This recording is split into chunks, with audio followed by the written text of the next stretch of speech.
Assalamualaikum warahmatullahi wabarakatuh. Salam bahagia untuk Bapak dan Ibu guru hebat semua. Hari ini saya akan memaparkan aksi nyata modul 1.4 terkait budaya positif. Sebelumnya, perkenalkan nama saya Bahar Satrianusi. Saya merupakan calon guru penggerak Angkatan 10 Kabupaten Gorontalo. Saat ini saya mengajar di SMP Negeri 4 Limboto Barat. Aksi nyata pada modul ini terdiri dari yang pertama, saya melakukan diseminasi terkait budaya positif kepada kepala sekolah, guru, dan tenaga administrasi sekolah. Yang kedua, saya membuat sebuah keyakinan kelas yang melibatkan murid kelas 82. Yang ketiga, saya melakukan segitiga restitusi kepada murid saya yang melanggar disiplin sekolah. Untuk lebih jelasnya, yuk kita simak video berikut ini. Assalamualaikum warahmatullahi wabarakatuh.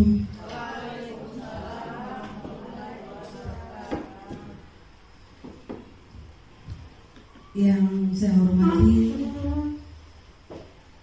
Ibu Wakil Kepala Sekolah selaku kurikulum juga. Yang saya hormati Bapak Ibu Kaulu, baik Kaulu kesiswaan, Kaulu humas,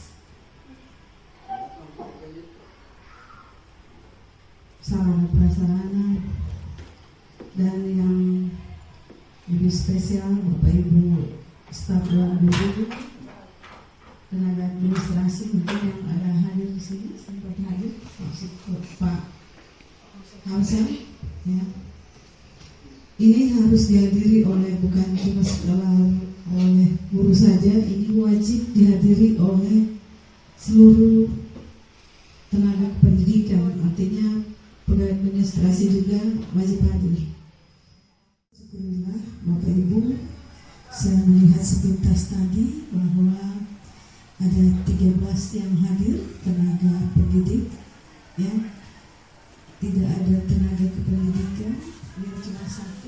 Kalau boleh diwakilkan, minta tolong siapa yang boleh, yang ada kesempatan. Ada? Ya.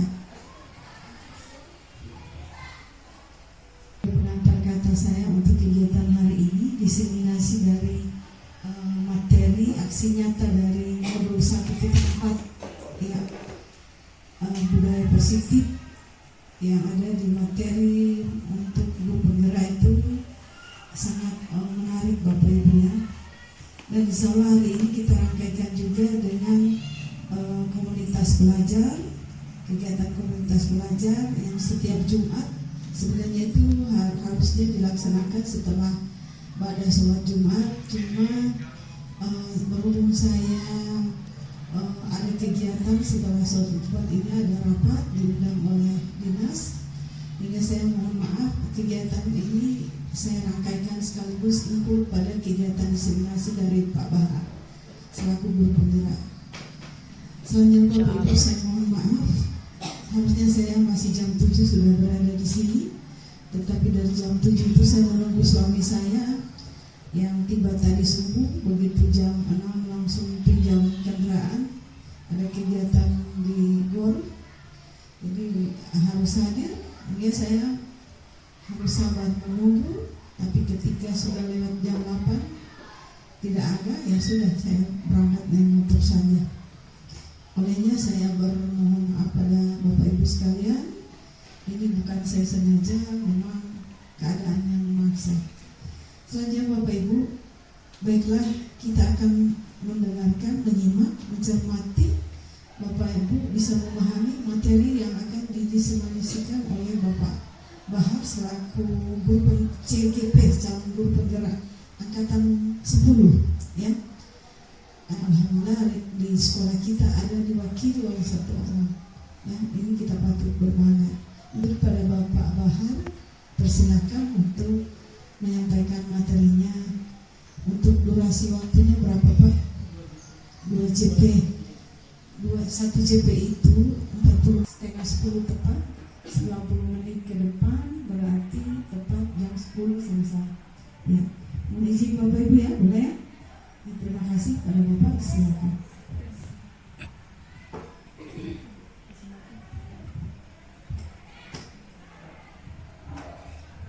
Terima kasih. Izin Bukim saya berdiri. Assalamualaikum warahmatullahi wabarakatuh. Jadi saya ucapkan terima kasih banyak kepada Ibu Kepala Sekolah yang telah memberikan waktu saya untuk melaksanakan diseminasi terkait apa yang saya pelajari di modul 1.4. Kemudian saya juga mengucapkan banyak terima kasih kepada Bapak Ibu staf Dewan Guru yang senantiasa berkolaborasi dengan saya, ya, mensupport saya dalam program guru penggerak. Akhirnya saya sudah jadi CGP dan sudah masuk ke bulan kedua, ketiga, dan hari ini saya akan mendiseminasikan terkait salah satu materi paling kompleks tapi sangat berkesan dan harus saya diseminasikan kepada Bapak Ibu sekalian, yaitu terkait budaya positif, ya. Nah, kalau berbicara budaya positif, ini budaya positif dapat dilakukan dengan menerapkan konsep-konsep disiplin positif, motivasi perilaku manusia, kemudian posisi kontrol, kemudian restitusi, sampai dengan keyakinan kelas dan membuat segitiga restitusi. Nah, di sini saya akan fokus kepada posisi kontrol, kemudian motivasi perilaku berupa hukuman, kemudian konsekuensi, dan yang terakhir adalah restitusi, kemudian sampai dengan menerapkan segitiga restitusi seperti apa, dan saya akan membagikan video saya melakukan restitusi kepada peserta didik kita. Jadi budaya positif ini dapat menciptakan positif di sekolah, merupakan hal yang sangat penting untuk diwujudkan, karena melalui budaya positif ini kita dapat menciptakan lingkungan positif, lingkungan yang nyaman, aman, dan menyenangkan, sehingga murid membuat merasa betah di sekolah. Jadi guru penggerak itu mempunyai simbol bahwa guru itu harus bisa menciptakan lingkungan positif. Perilaku yang tidak baik atau memang karakternya seperti itu, kemudian dia sekolahnya mendukung, kemudian gurunya juga menerapkan positif, disiplin positif, maka murid itu akan tumbuh dan berkembang dengan baik.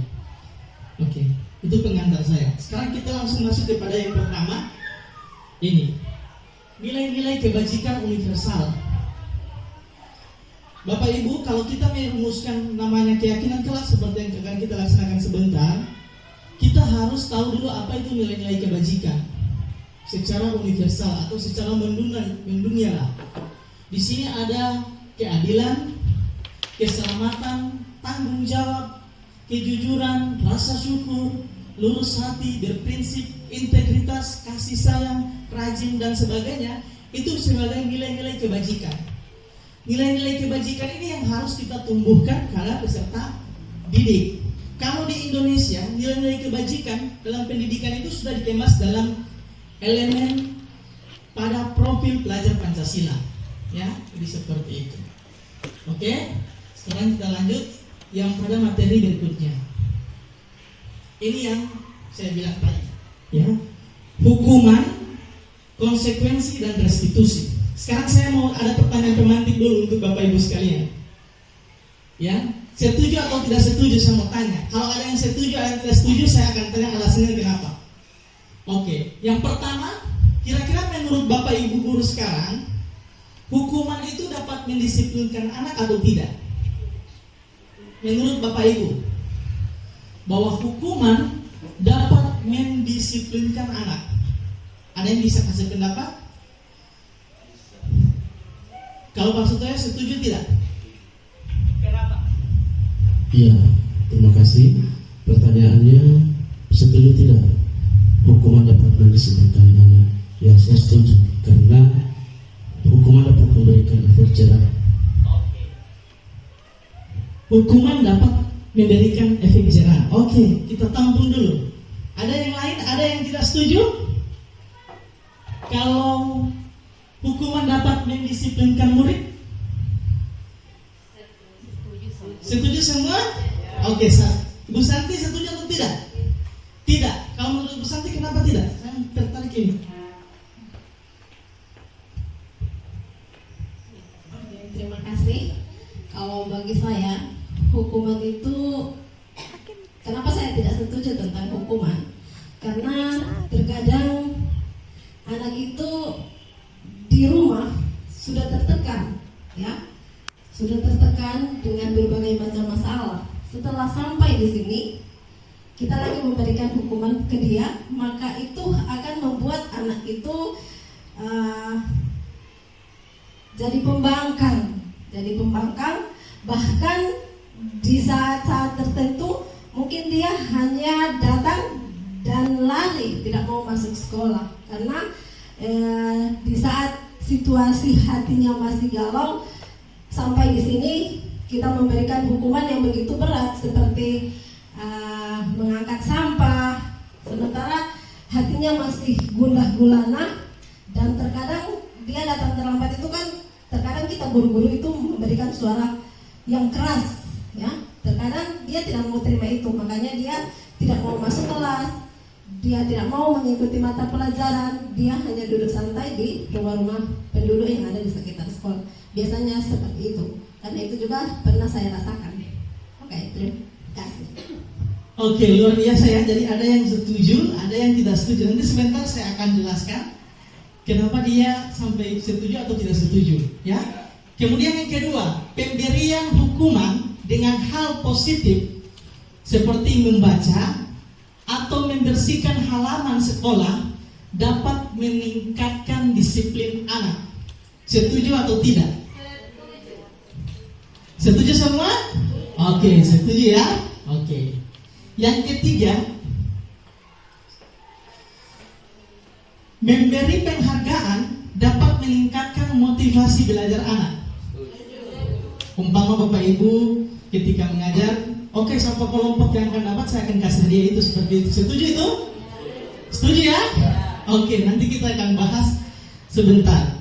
Jadi ini adalah pertanyaan pemantik yang saya rasa ini adalah pemahaman awal kita terkait hukuman, konsekuensi, dan restitusi.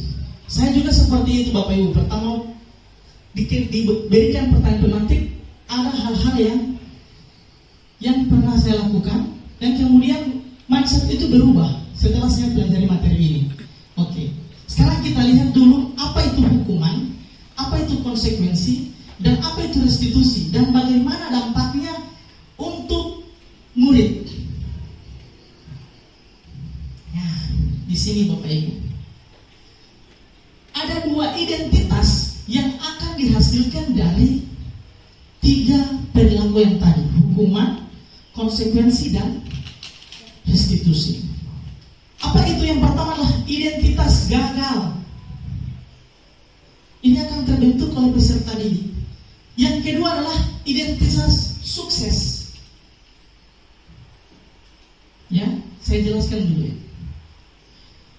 Identitas gagal itu tercipta dari hukuman.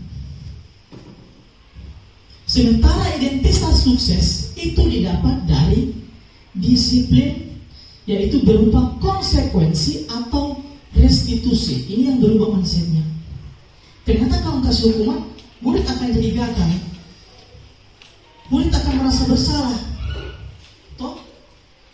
Dan itu akan berpengaruh pada mentalnya. Dia tidak akan kebal dengan namanya peraturan. Karena dia setelah diberi hukuman, dia akan kembali menjadi seorang yang gagal. Bagaimana itu nanti sebentar. Ya, di sini hukuman cirinya sesuatu yang menyakitkan harus terjadi. Itu hukuman, Bapak Ibu. Kalau Bapak Ibu menghukum, pasti akan siswa merasakan sesuatu yang sakit dan harus terjadi. Saya berikan contoh. Siswa yang terlambat, Bapak Ibu suruh lari keliling lapangan, itu adalah sebuah hukuman. Apa yang akan dia rasakan? Dia akan merasakan sakit, ya, dan dia akan kembali ke kelompoknya dalam posisi gagal. Saya berarti merasa melanggar, berarti saya merasa orang yang gagal. Kemudian konsekuensi, ya, konsekuensi sesuatu yang harus terjadi. Jadi dia melanggar, maka itu akan terjadi. Contoh, saya ambil contoh Pak Imran, umpama pelajaran penjas. Pak Imran sudah tunggu di lapangan. Satu siswa, ya itulah konsekuensi. Makanya itu yang harus orang lakukan sekarang. Konsekuensi. Atau yang ketiga yang paling bagus adalah restitusi. Restitusi merupakan pilihan dari anak tersebut. Ketika dia melanggar, kita tanyakan, "Nak, mengapa kau tak lambat?" Umpama contoh, nanti sebentar ada video ya. "Saya bangun lambat, Pak." "Kenapa bangun lambat?" "Dari malam main game." "Apa yang menjadi keyakinan sekolah kita?" Umpama dia bilang kemarin, ketika kita sudah punya keyakinan sekolah, umpama saling menghargai dalam bentuk datang tepat waktu. Toh, Bapak Ibu tanya, kira-kira untuk memperbaiki itu apa yang akan kamu lakukan? Kamu pelajaran apa sekarang? IPA. Kamu sudah ketinggalan berapa jam? 1 jam. Apa yang akan kamu lakukan untuk bisa menyelesaikan permasalahan terlambat itu? Saya akan minta waktu kepada Ibu Sukarni, mungkin di akhir jam saya akan menghadap dia dan meminta waktu untuk mengerjakan tugas yang saya lewati di awal kali terlambat. Memang Bapak Ibu, mindset kita sulit seperti itu, sulit untuk terjadi. Tetapi kita coba untuk merubah. Karena kalau kita sudah mendisiplinkan dengan hukuman, bukan cuma pada saat itu, memang Bapak Ibu, dia akan mengikuti itu, tetapi dia akan terbentuk perilaku yang gagal. Dia pasti akan melakukan terus menerus seperti itu. Nanti sebentar kita akan belajar posisi kontrol kita sebagai seorang guru. Yang berikutnya, hukuman tidak nyaman. Murid atau anak untuk jangka waktu yang panjang akan membekas Bapak Ibu. Ketika saya waktu guru penggerak ditanyakan kemarin, hal apa yang membekas pada anak ketika waktu sekolah dari SD sampai SMA? Negatif apa? Saya masih ingat. Saya dipukuli oleh guru bahasa Indonesia dengan mister belakang. Itu masih salah sampai sekarang, Bapak Ibu. Kemudian hal apa yang baik yang pernah Bapak Ibu rasakan? Kita akan ceritakan sebenarnya seperti itu. Jadi ini akan berdampak jangka panjang. Kalau di konsekuensi, memang dia tidak nyaman. Anak untuk jangka pendek, ya, dia tidak nyaman dengan itu. Tetapi dia hanya bersifat jangka pendek. Kalau restitusi menguatkan murid, anak dalam jangka waktu yang panjang, dia akan kuat. Ya, makanya kalau kita mengimplementasikan konsekuensi dan restitusi, ini adalah sebuah budaya positif, khususnya dalam mendisiplinkan murid. Kemudian yang ketiga, korban mendapat keadilan. Ya, korban bisa diabaikan. Kemudian korban mendapat ganti dari yang restitusi tadi. Nanti sebentar saya akan lihatkan video restitusi saya. Kemudian murid anak akan tersakiti, ya, kalau hukumannya dia pasti akan tersakiti. Kalau konsekuensi dia dibuat tidak nyaman, ya. Kemudian kalau restitusi, murid mendapat penguatan. Jadi ini Bapak Ibu, ini teori dari dosen, ya. Jadi dia sudah melakukan penelitian ini terhadap hukuman, restitusi, dan konsekuensi, ya. Jadi kalau hukuman perilaku pasif agresif meningkatnya, ini yang saya bilang, Bapak Ibu dia harus hukum dia, tetap dia melakukan itu. Karena itu pasif agresif meningkat. Kemudian penguatan, kalau konsekuensi penguatan hanya bertahan dalam jangka waktu yang pendek. Restitusi, masalah terpecahkan. Jadi masalahnya kita meminta untuk murid untuk mencari solusi dari permasalahan yang dia buat. Bukan kita yang meminta atau menghadirkan solusi itu. Kamu harus begini, kamu harus begini. Kita tanya ke murid, apa yang kamu bisa lakukan untuk memperbaiki kesalahan itu. Oke, kita lanjut, ya. Jadi sudah bisa membedakan antara restitusi, konsekuensi, dan hukuman. Nah, disinilah kata-katanya, contohnya. Kalau seorang guru, itu biasanya kalau yang hukuman itu selalu bersuara keras, ya. Kemudian ada kata-kata yang selalu bersifat menghukum, ya. Contohnya, awas kalau kau dilakukan lagi, ya, nanti awas kamu. Jadi seperti itu. Kemudian yang bisakah saja kalau netral atau konsekuensi, lakukan apa yang saya katakan. Toh? Jadi konsekuensi yang saya katakan itu silahkan kau lakukan. Tapi kalau restitusi, kita bisa menanyakan apakah hal ini yang sesungguhnya ingin kamu lakukan? Ya, itu bisa berkembang nanti sebentar ada pertanyaan-pertanyaannya. Ya, kalau hukuman model paksaan Bapak Ibu, dipaksa anak itu untuk melakukan. Kalau konsekuensi, stimulus dan respon. Stimulusnya apa? Itu kalau dia terlambat dong. Jadi dia sudah tahu konsekuensinya kalau di olahraga, oh saya harus pemanasan sendiri. Kemudian kalau restitusi adalah teori kontrol, nanti sebentar saya akan jelaskan posisi-posisi atau teori kontrol sebagai guru, ya. Oke, saya next saja. Nah, ini Bapak Ibu, posisi kontrol. Ini yang sangat penting dan yang sangat menarik bagi saya. Yang pertama adalah posisi kontrol sebagai penghukum. Seorang penghukum bisa menggunakan hukuman fisik maupun hukuman verbal. Fisik bisa, ya, verbal bisa kata-kata. Itu seorang penghukum.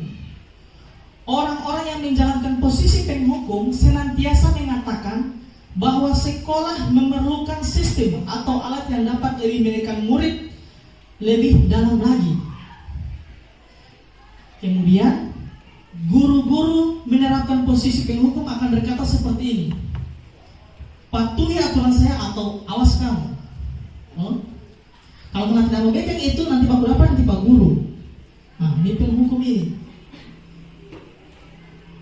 Yang berikutnya biasanya kamu selalu salah. Kesalahan ini selalu kau ulang. Pak Guru sudah kamar, jangan. Tetap mana mau ulang.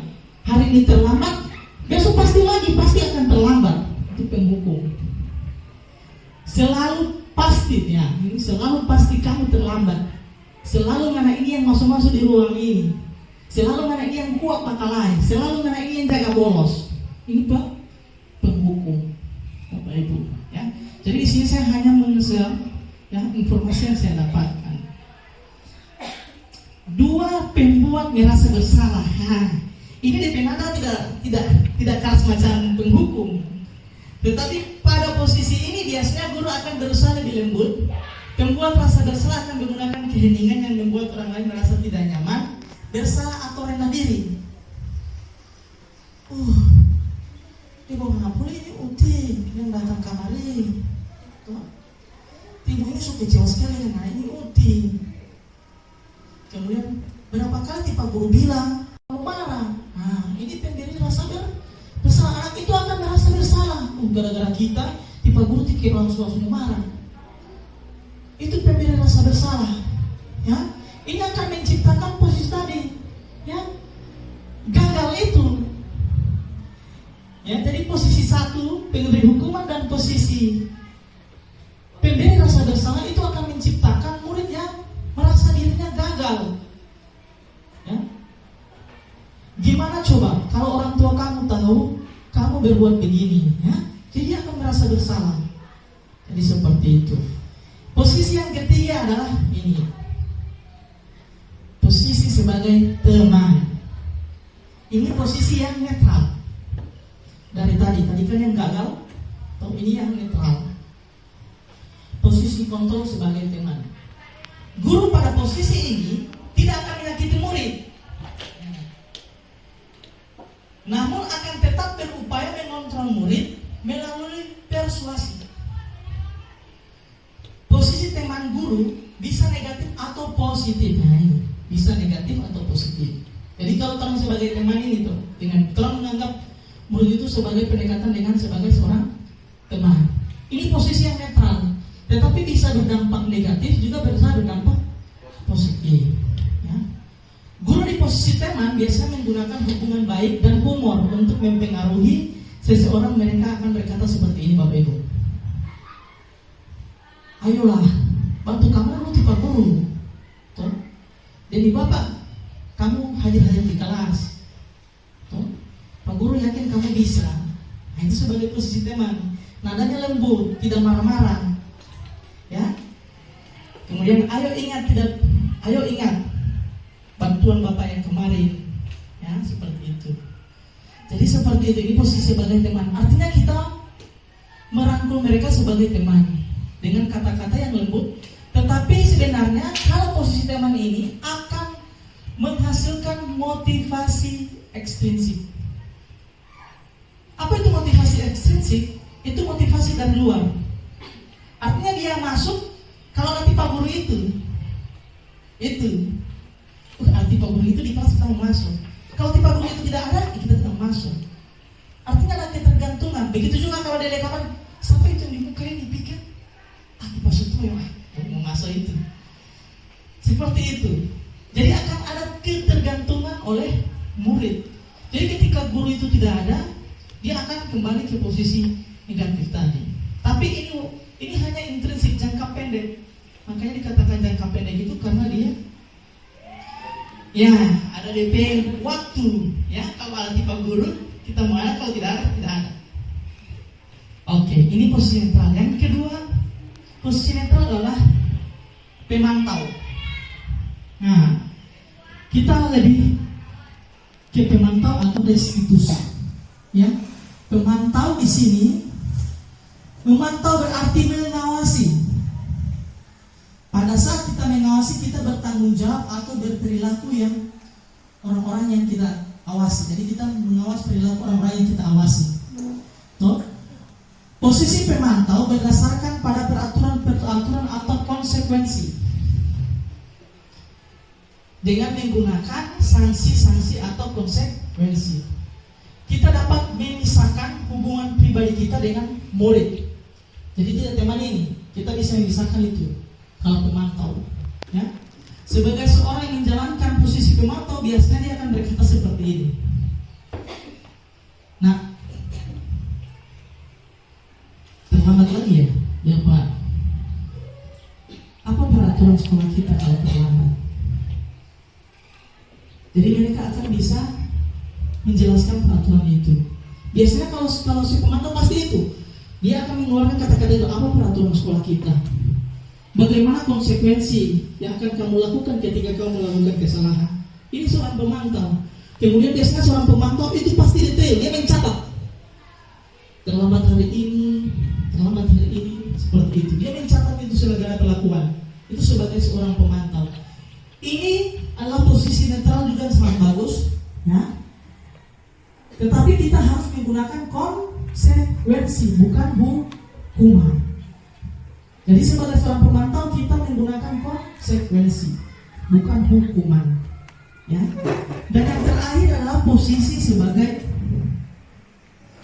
manajer. Kalau posisi manajer, Bapak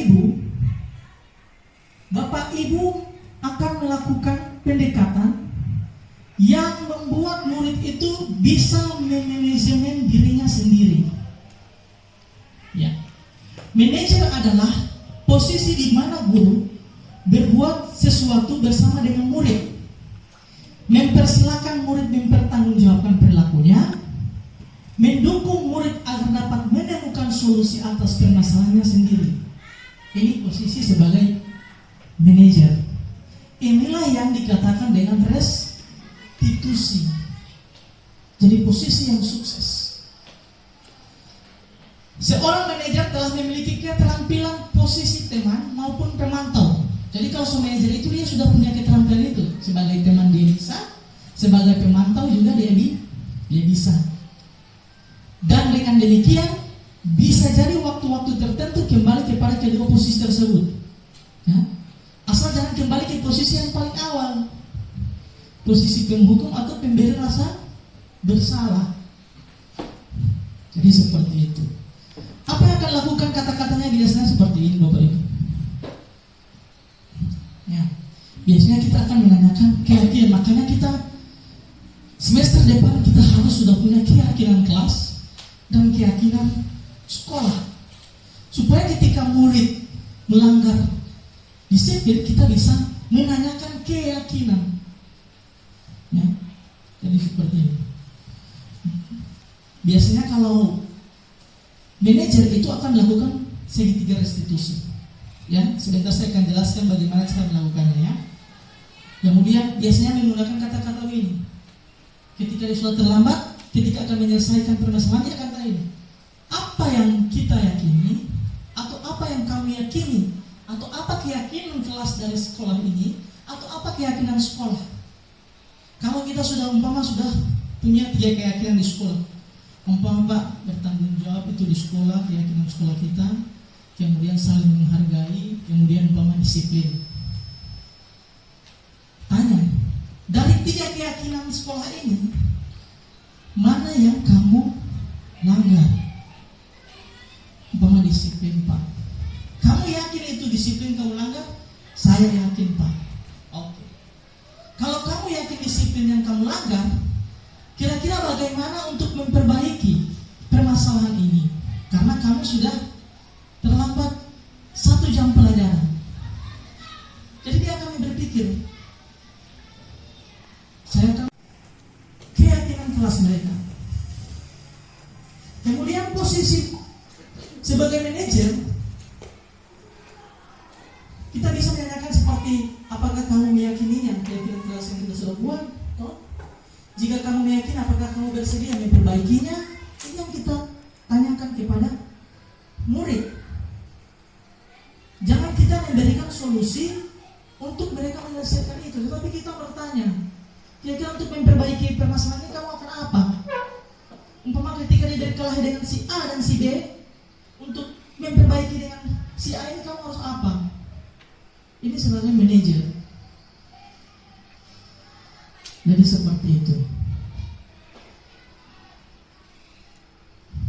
Oke, ini sudah restitusi. Ini yang saya katakan.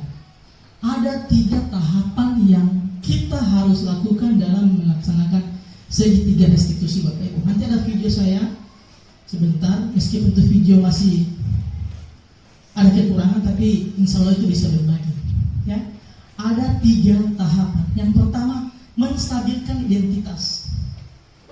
Artinya kalau dia itu berbuat salah, kalau ibu mau marah dia tidak akan stabil identitas, dia akan merasa gagal. Jadi kita kembalikan dia ke posisi aman, kita kembalikan dia ke posisi semula, menstabilkan. Ya, cara menstabilkan seperti apa? Kamu terlambat, iya. Pak Guru, pernah terlambat kemarin seperti itu. Tapi Pak Guru di sini tidak mencari masalah kamu terlambat atau tidak. Ya, semua orang pasti pernah melakukan kesalahan. Ini cara untuk menstabilkan identitas. Tanpa kita memarah-marahi dan apa. Kita stabilkan dulu dia identitasnya. Kemudian kalau sudah menstabilkan identitas, kita validasi tindakan yang salah dengan cara, kenapa kamu terlambat hari ini?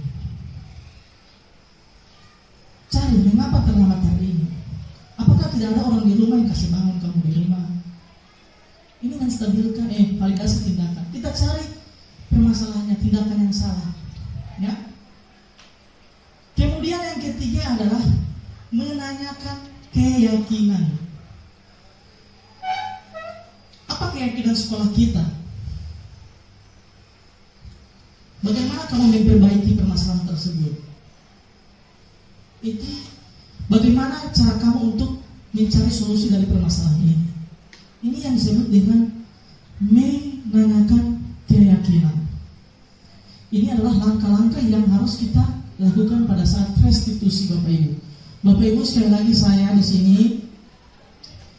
hanya berbagi terhadap penelitian yang telah mereka laksanakan. Ya. Jadi ini sudah dilaksanakan penelitian terkait restitusi ini oleh dosen, ya, terkait posisi kontrol dan sebagainya. Oke, sekarang saya mau perlihatkan video terkait penerapan restitusi. Tetapi saya mau buka pertanyaan dulu. Apakah Bapak Ibu ada yang menanyakan dulu terkait ini? Silakan Bapak Ibu, kita sharing. Saya tidak akan ini. Jadi kalau pengalaman Bapak Ibu seperti apa, kita akan sharing. Ada Bapak Ibu? Ya, silakan buka. Mungkin dari materi-materi yang Bapak sampaikan ini masih ada lagi penghargaan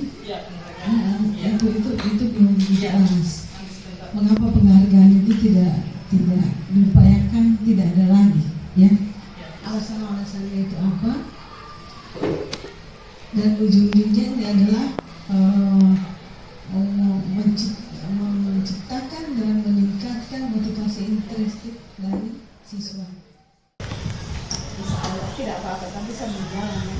Ini sudah bagus, sudah cukup. Oke, terima kasih. Mengapa saya tidak membuat dia menjadi sistematis? Yang pertama, waktu.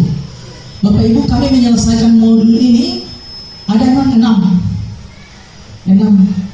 poin utama dari modul ini, dan yang paling kompleks. Saya katakan ini paling kompleks. Kalau cuma 2 JP tidak akan cukup Bapak Ibu. Makanya saya lebih kenapa kepada hukuman, konsekuensi, dan penghargaan, karena ini adalah yang lebih dekat yang kita lakukan. Ya, karena ini adalah yang sering kita lakukan dan sering kita temui dengan murid. Bapak Ibu, sebenarnya ada motivasi. Yang pertama itu adalah motivasi. Ada motivasi intrinsik, motivasi ekstrinsik. Kemudian masuk pada disiplin dan nilai kebajikan universal. Kemudian ada keyakinan kelas. Kemudian ada penghukum, konsekuensi, dan restitusi. Kemudian ada restitusi, yang terakhir adalah segitiga restitusi. Jadi ada 6 itu. Saya tahu itu ada 6 sistematis. Tetapi saya mengambil yang lebih fokus yang sering kita laksanakan karena waktu 2 JP ini. Oke? Kemudian penghargaan, benar sekali ya. Jadi penghargaan ini kenapa? Tadi kan yang pernah remaja, Bapak Ibu menyepakati bahwa penghargaan itu dapat meningkatkan motivasi siswanya. Setelah saya mempelajari modul ini, itu hanya motivasi ekstrinsik yang akan dihasilkan dan jangka pendek. Motivasi dari luar dan berdampak negatif. Saya katakan berdampak negatif. Umpama Bapak Ibu melaksanakan proses pembelajaran, melakukan diskusi. Sebelum diskusi Bapak Ibu, siapa yang dapat nilai seperti ini, saya akan berikan hadiah. Siswa akan berebut untuk belajar itu. Tetapi itu motivasi dari luar karena ada hadiah Bapak Ibu.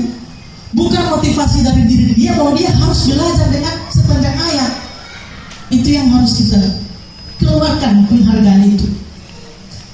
Kemudian yang kedua, penghargaan itu akan berdampak negatif. Ya, akan ada yang pertama, iri dengki. Bapak Ibu ketika memberikan penghargaan kepada si A, si B pasti akan merasa iri. Ih, tiba itu mau kasih penghargaan terus pada itu. Itu akan timbul. Ini bukan cuma untuk peserta didik, kita di sekolah saya seperti itu Bapak Ibu. Ketika kita memberikan penghargaan kepada seseorang, saya yakin dan percaya akan ada yang tersakiti. Makanya, ada lagi pertanyaan Bapak Ibu? Ibu Sukarni, oke silakan Ibu Sukarni.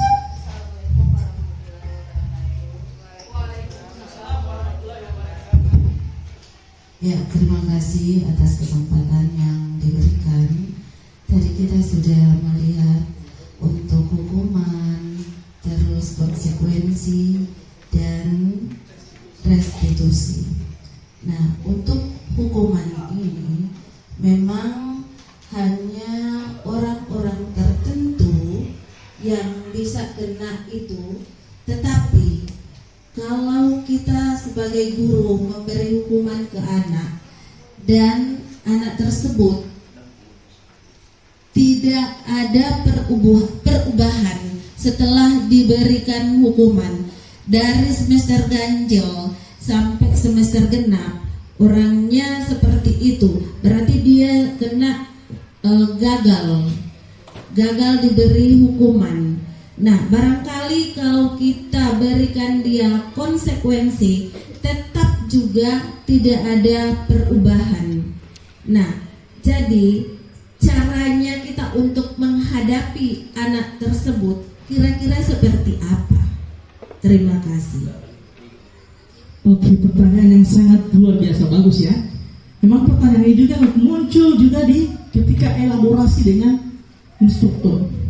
Kita kembali ke filosofi Ki Hajar Dewantara.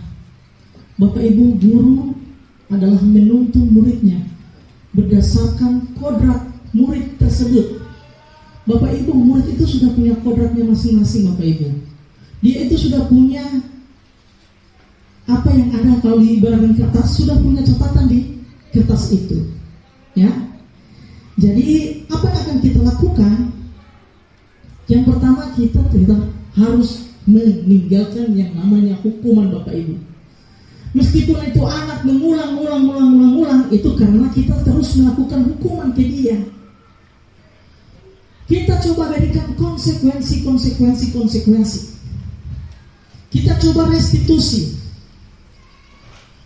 Bapak Ibu tidak akan semata-mata langsung berubah pada saat itu, Bapak Ibu, tidak mungkin. Harus jangka panjang ini akan berubah. Tetapi kita harus mulai membudayakan ini. Konsekuensi, tidak ada lagi hukuman. Ketika murid tersebut tidak, saya lihat Ibu Sukarni banyak konsekuensi. Saya acungi ya. Umpama murid terlambat, tidak masuk kelas, kamu ketinggalan materi ini, silakan kamu kerjakan materi ini. Itu adalah konsekuensi yang sangat bagus. Itu adalah konsekuensi, bukan hukuman. Ya, saya melihat Ibu Sukarni seperti itu, konsekuensi. Tetapi Ibu merasa bahwa masih tetap diulang-ulang. Makanya kita harus masuk kepada restitusi tadi. Coba kita ke restitusi dulu. Kita coba anak itu untuk menyelesaikan permasalahan itu. Kita lakukan terus-menerus seperti itu Bapak Ibu. Itu jangka panjang, tidak akan membuat murid menjadi gagal. Saya ingatkan, kalau hukuman itu Bapak Ibu tidak ada kolerasi, tidak ada hubungan. Contohnya, di mata pelajaran seni budaya. Ya, kalau saya seni budaya, anak tidak melaksanakan tugas atau melewati beberapa tugas yang tidak dikerjakan, saya meminta dia untuk membawa bunga. Itulah hukuman Bapak Ibu, karena tidak ada korelasi antara mata pelajaran seni budaya dengan bunga. Itulah hukuman. Tetapi ketika saya bilang, nak, kamu coba cari gambar-gambar alat musik, kau bawa kemari ke Pak Guru dulu. Nanti Pak Guru mau kasih tugas yang berkaitan dengan alat musik tersebut. Makanya selama ini saya tidak pernah mengkasih hal-hal yang bertentangan dengan mata pelajaran saya. Saya harus ambil yang berkaitan dengan mata pelajaran saya, karena takutnya itu menghukum. Jadi seperti itu. Jadi budaya hukuman atau budaya konsekuensi yang Ibu sudah terapkan itu terus dilakukan Bapak Ibu, atau lebih meningkat lagi kepada restitusi dengan memperhatikan posisi kontrol kita tadi. Kita jangan sebagai penghukum, pemberi rasa bersalah, atau sebagai teman bisa, atau sebagai pemantau, dan paling bagus adalah sebagai manajer untuk mereka Bapak Ibu. Saya juga kemarin berdiskusi, berdebat dengan fasilitator. Saya tanya, kalau tidak ada ini hukuman, berarti peserta didik ini enggak dinilai Pak. Jadi jawabannya seperti itu. Bapak Ibu tidak akan lihat pada saat itu. Bisa saja dampaknya nanti dia sudah di SMA. Tuh, bisa saja dia dampak nanti dia sudah di SMA. Karena dia panjang waktunya. Tidak bisa kita lihat langsung jadi. Saya harus kasih restitusi deh Ismail Pua hari ini, besoknya saya yakin dia akan terang. Dia pasti akan berubah secara perlahan-lahan Bapak Ibu. Kalau dia sudah kasih sayang atau perhatian dari Tuhan, pasti mereka akan perlahan-lahan akan berubah. Ya, jadi seperti itu. Saya mau kasih lihat video. Ini video yang saya buat kemarin. Coba kita ngetes pemahaman terkait restitusi, konsekuensi, dan teori kontrol. Kita akan jawab sama-sama.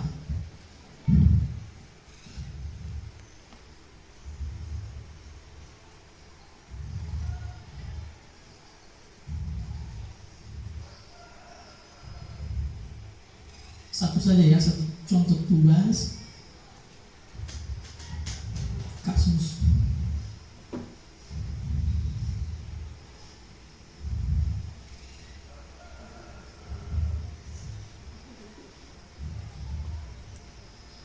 Ini saya bacakan.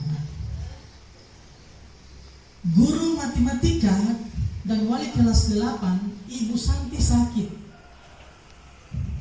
sehingga tidak dapat masuk mengajar.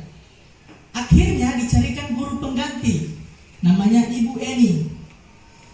Ibu Eni baru 2 tahun mengajar di SMP tersebut. Beberapa murid perempuan, Vivi dan Natali, mengetahui hal ini dan mulai menggunakan kesempatan bersikap seenaknya, tertawa, tidak mengindahkan kehadiran Ibu Eni. Jadi ketika Ibu Eni masuk dalam pukul cuek, ya, karena waktu Ibu Eni itu guru baru 2 tahun mengajar di situ. Ibu Eni mencoba menyapa Vivi dan Natali dengan ramah sambil mengingatkan mereka untuk tetap fokus pada pengerjaan tugas. Ayolah, tugasnya dikerjakan. Nanti Ibu ditegur Bapak Kepala Sekolah. Perhatikan tugasnya ya. Tolong bantu Ibu ya. Jadi ini kata-kata Ibu Eni. Namun Vivi dan Natali malah jadi tertawa. Mereka mengatakan, sudahlah Ibu, santai saja. Jadi seperti itu. Mereka tetap mengerjakan tugas dan malah mereka tetap tidak mengerjakan tugas dan malah mengobrol. Bu Santi melanjutkan kembali apa yang akan mereka lakukan untuk memperbaiki permasalahan. Bu Santi menanyakan apakah ada gagasan untuk memperbaiki permasalahan tersebut. Setelah berpikir sejenak, Natali dan Vivi mengusulkan bagaimana kalau mereka mengadakan sebuah diskusi kelompok dengan teman-teman kelasnya. Tema yang mereka pilih adalah penerapan keyakinan kelas, terutama tentang saling menghormati. Ini solusi yang mereka tawarkan kepada Ibu Santi. Kemudian mereka akan memberikan email kepada Ibu Eni terkait rencana tersebut. Dan Vivi dan Natali akan mengusulkan kepada kepala sekolah kalau memang ada guru yang tidak masuk, Ibu Eni yang akan mereka suruh masuk. Sekarang saya mau tanya dari kasus ini, kira-kira posisi kontrol mana pada kasus ini Ibu Eni? Ibu Eni dulu.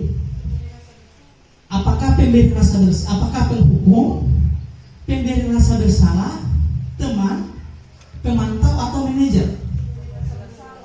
Pemberi rasa bersalah?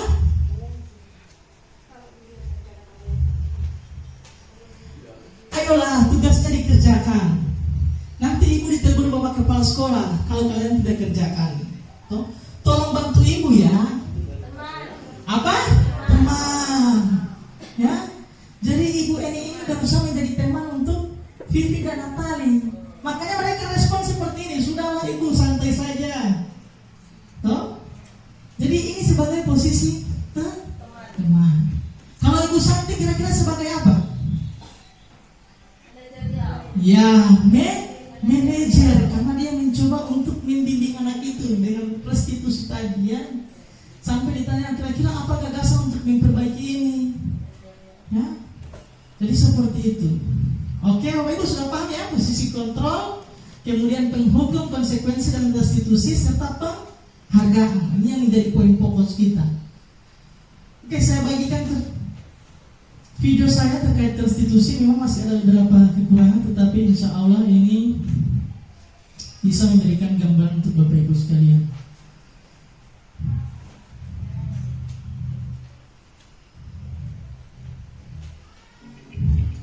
Halo Bapak Ibu guru sekalian.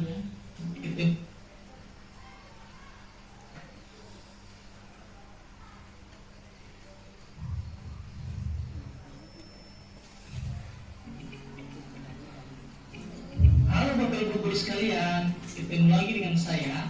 Kali ini saya akan ada penyebutan salah nama di sini. Jadi terkait penerapan segitiga restitusi pada modul 1.4 budaya positif.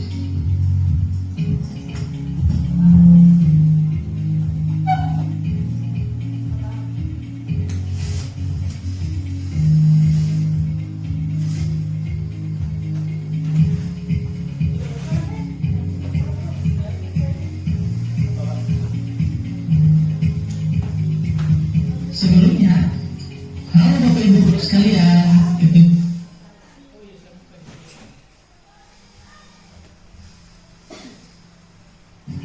halo Bapak Ibu guru sekalian, ketemu lagi dengan saya. Kali ini saya akan memaparkan demonstrasi kontekstual terkait penerapan segitiga restitusi pada modul 1.4 budaya positif. Sebelumnya, perkenalkan, nama saya Barsat Renusi. Saya merupakan calon guru penggerak angkatan 10 Kabupaten Gorontalo. Saat ini saya mengajar di SMP Negeri 4 di Bogor Barat.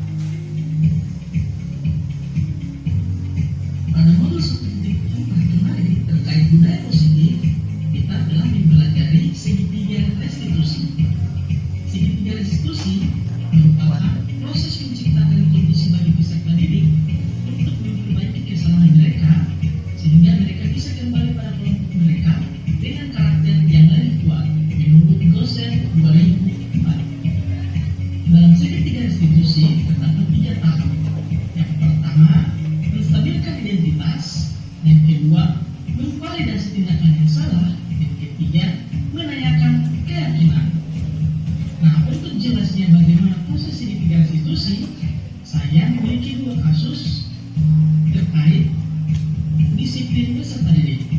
Yuk kita lihat kasusnya. Kasus pertama, ada 3 murid perwakilan saya terlambat masuk ke sekolah. Mereka adalah Abdul Malik, Ringki Hayun, dan Muhammad Amin Jafar. Mereka memiliki alasan yang berbeda-beda dalam mengapa mereka terlambat. Saya selaku perwaliannya menerima informasi terkait keterlambatan mereka dari guru PK. Untuk jelasnya penerapan segitiga restitusi terhadap ketiga murid saya, yuk kita simak video tersebut. Mari Regi dan Ali, lalu saya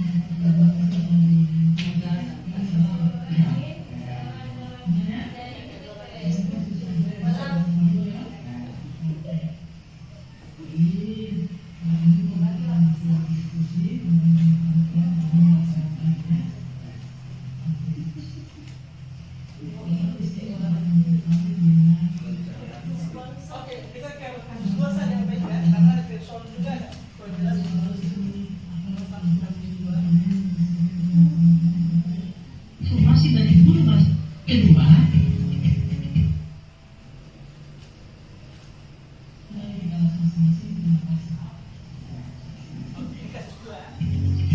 Kasus kedua, Ismail Pua adalah murid perwakilan saya di kelas 82. Kemarin saya mendapatkan informasi dari guru bahasa Inggris dan guru IPS bahwa dia tidak masuk pada saat jam pelajaran berlangsung. Yuk simak bagaimana saya melakukan restitusi kepada Ismail Pua agar dia bisa mencari solusi dari permasalahan tersebut. Ismail Pua, apa saya dari ini? Pak. Hari ini masuk di pelajaran semua? Pak. Oke. Lalu sebenarnya kamu pasti tahu ya kenapa kita berdua datang di sini kalau alasannya? Pak. Kenapa begini? Bagus Pak. Bagus. Bagus gimana ya? Oke, jadi Pak Guru melihat tahu kamu pasti juga salah itu ya, hal yang sering kita lakukan ya. Baru mau sebagai pengguna waktu sekolah mungkin teman-teman salah yang ya. Tadi Pak Guru di sini telah sama-sama mencari solusi dari masalah ini ya.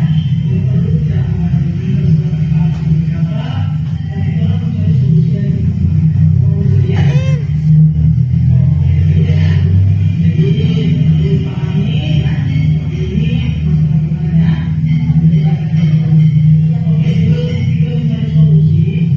Kalau melihat teknologi seperti apa, jadi sampai kamu tidak masuk di pelajaran IPS, tapi pelajaran bahasa Inggris. Nah, bagus. Jadi ini Ismail Pua ini kemarin tidak masuk di jamnya Ibu Padana Suleman dan Pak Sutoyo. Padahal dia di jam pertama kedua hadir. Teman-temannya dari ikan baru di jam terakhir hadir. Akhirnya ini kasus saya panggil dulu ini anak saya mencoba restitusi. Saya selanjutkan DP identitas dengan cara tanyakan, Pak Guru juga pernah melakukan seperti itu, orang juga pernah salah seperti itu. Saya bilang seperti itu ketika mereka menjelaskan mereka bolos.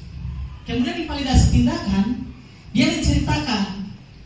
Jadi dia ini kenapa bolos? Itu saya tuh hampir tak tahu. Dia bilang dia sudah paling mendung. Mbak Inga jemuran. Ini anak DP mama bilang kalau semua hujan, angka jemuran muti. Jadi itu. Jadi Pak Guru saya itu sudah lari ke rumah. Saya sudah semendung. Saya sudah langsung minum. Dia masuk angka itu jemuran. Saya tanya kenapa tidak malah di bapak tidak di rumah dapat kerja. Jadi kan ada suara itu, iya Pak. Jadi ketika dia menceritakan dia sudah mulai tenang, ya. Jadi dia sudah mulai gimana susah Pak Guru uti. Nah, kemudian menanyakan keyakinan, saya tanyakan keyakinan mana yang dia langgar. Dia bilang disiplin Pak, bolos itu disiplin. Karena saya tidak melaksanakan proses pembelajaran. Saya tanya, apa solusinya? Ini jawaban dia Bu, Bapak saya tidak pernah menulis skenario ini. Saya tanya, kira-kira untuk memperbaiki ini kamu akan lakukan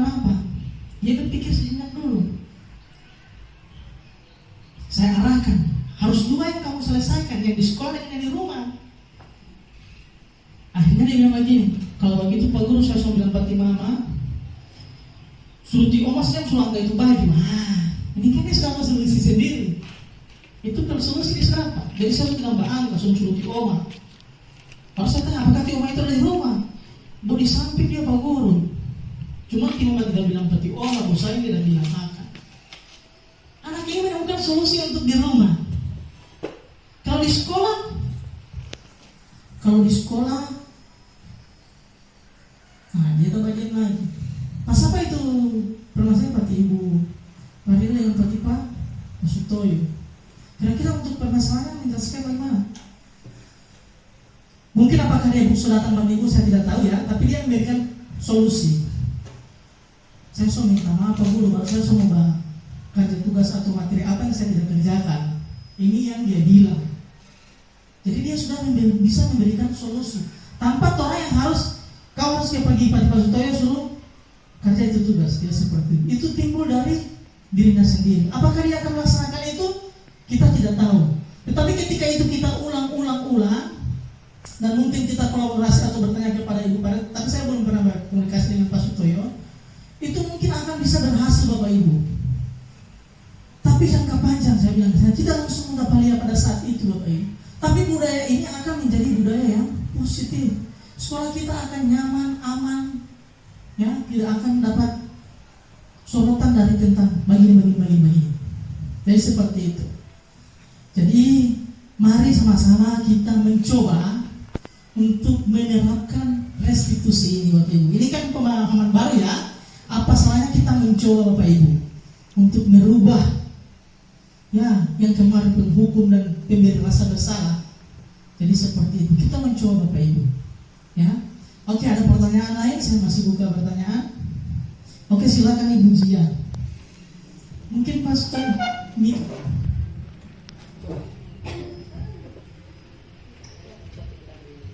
Terima kasih. Assalamualaikum warahmatullahi wabarakatuh.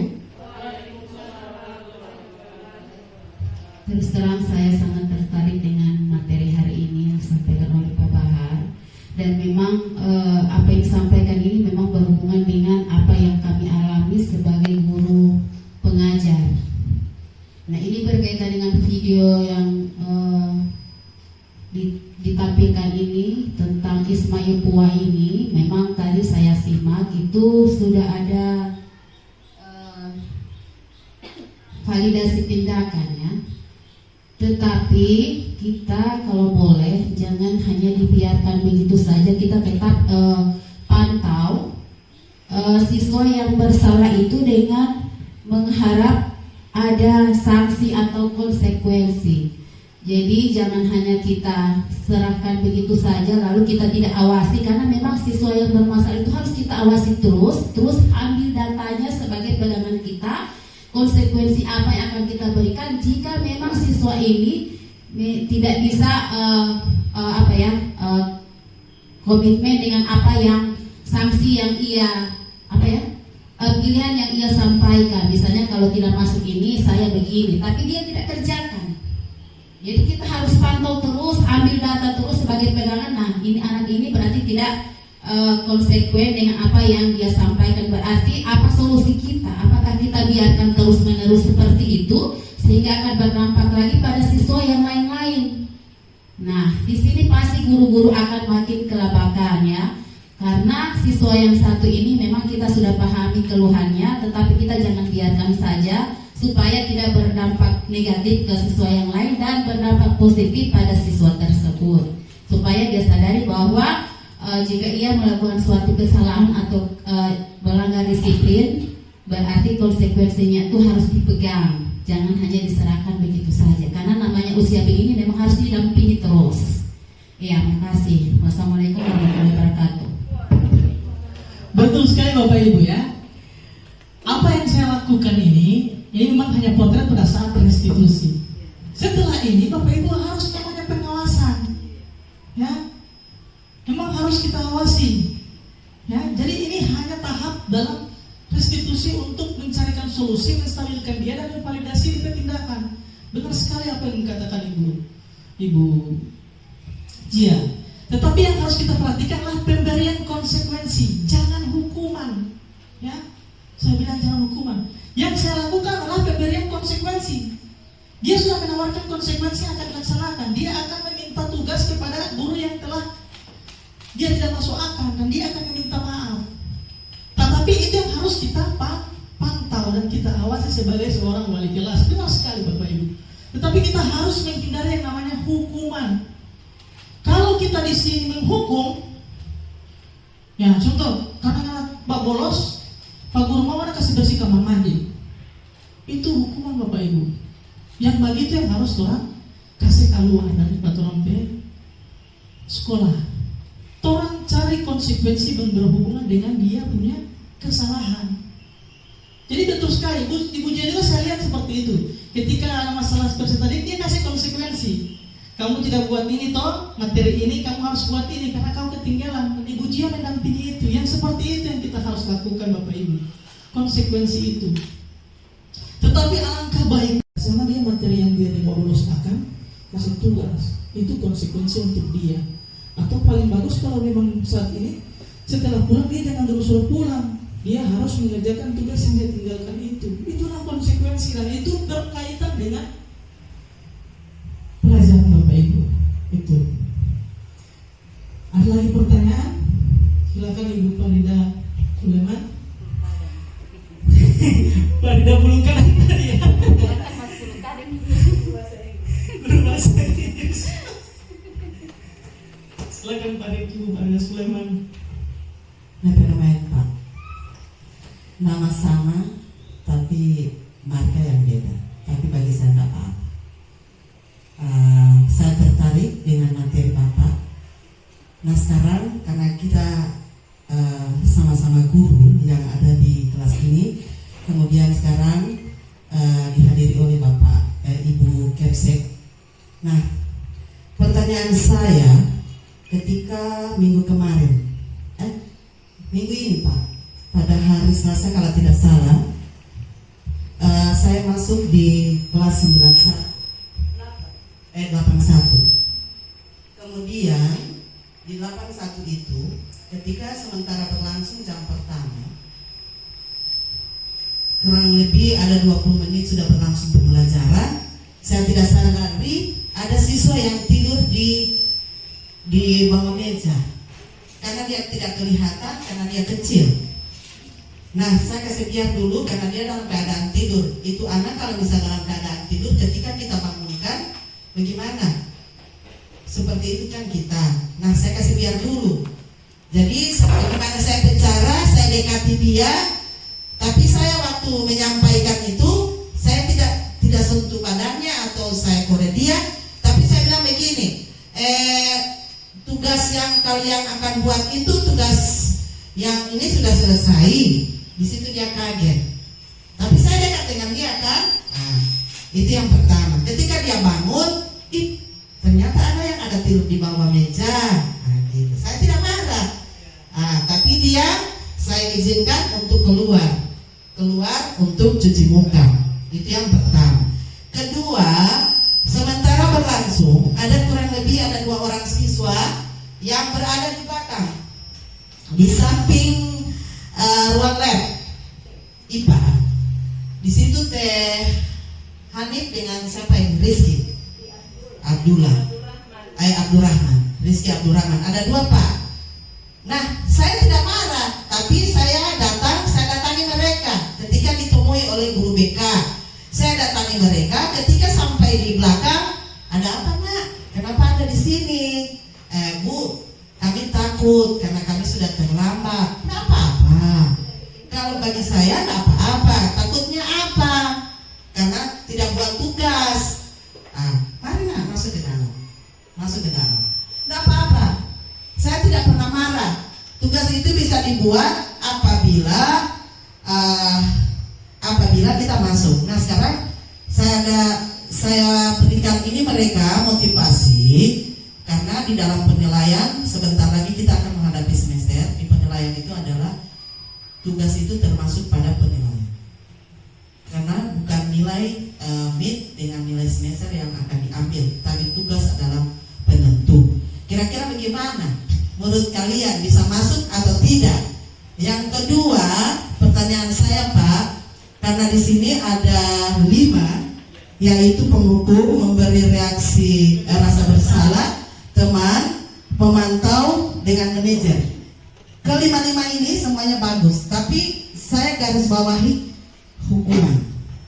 Kemudian penjelasan Bapak tadi di segi 3 restitusi, yaitu menstabilkan identitas, memvalidasi tindakan, dan menanyakan keyakinan.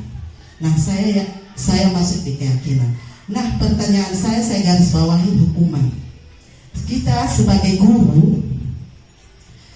guru masing-masing kita punya skill.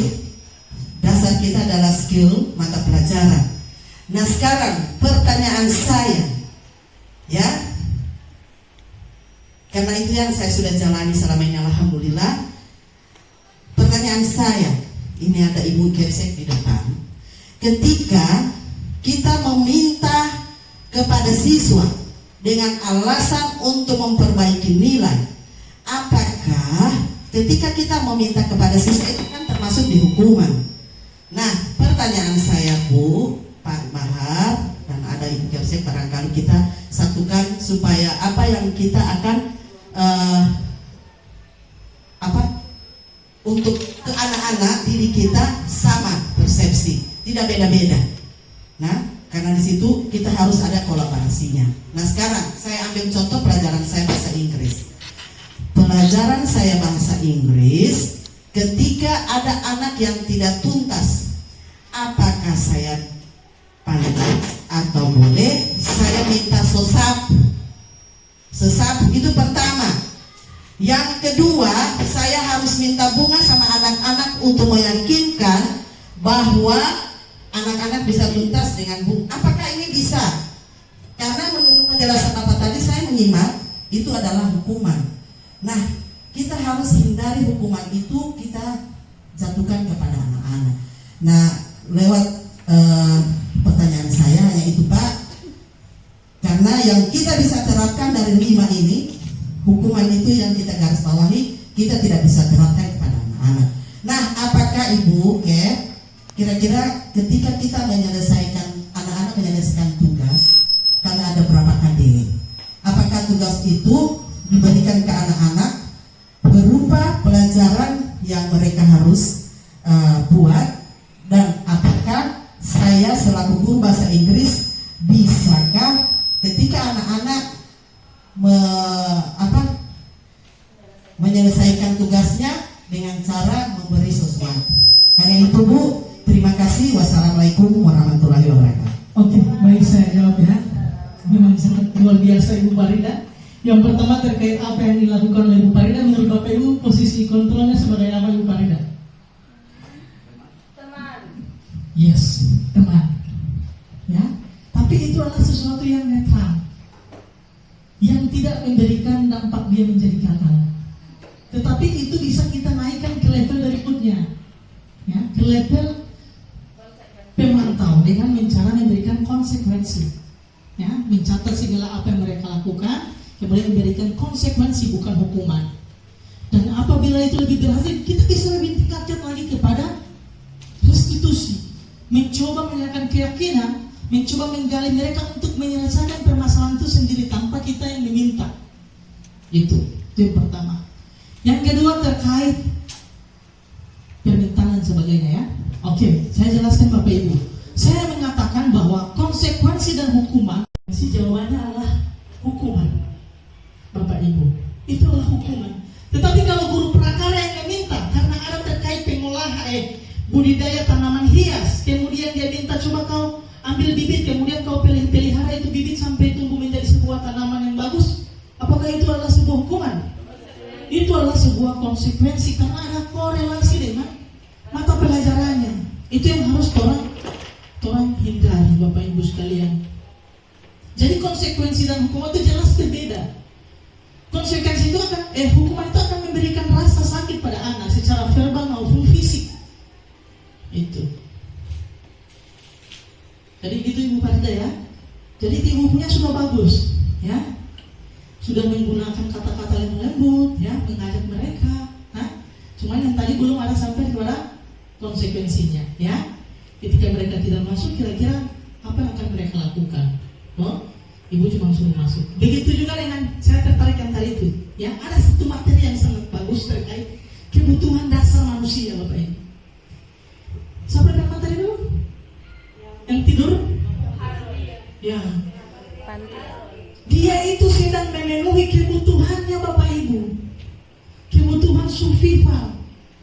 Yang makan, minum, tidur. Itu ada beberapa kebutuhan. Yang pertama survival, ya. Baru yang kedua adalah penguasaan. Ya, kebutuhan seorang anak itu kadang-kadang dia butuh pengakuan di sekolah. Itu kebutuhannya. Kemudian yang ketiga kesenangan. Ya, seorang anak itu melakukan disiplin karena dia senang. Pak Guru, kenapa kau ambil TPX baru kau tidak kasih pulang? Soalnya Pak Guru juga sekali mau bagal apa dia. Dia sedang memenuhi kebutuhan kesenangan dirinya, Bapak Ibu. Iya, tapi dia kebutuhan dasarnya dia penuhi. Makanya dia menyakiti. Makanya ini diperlukan namanya restitusi.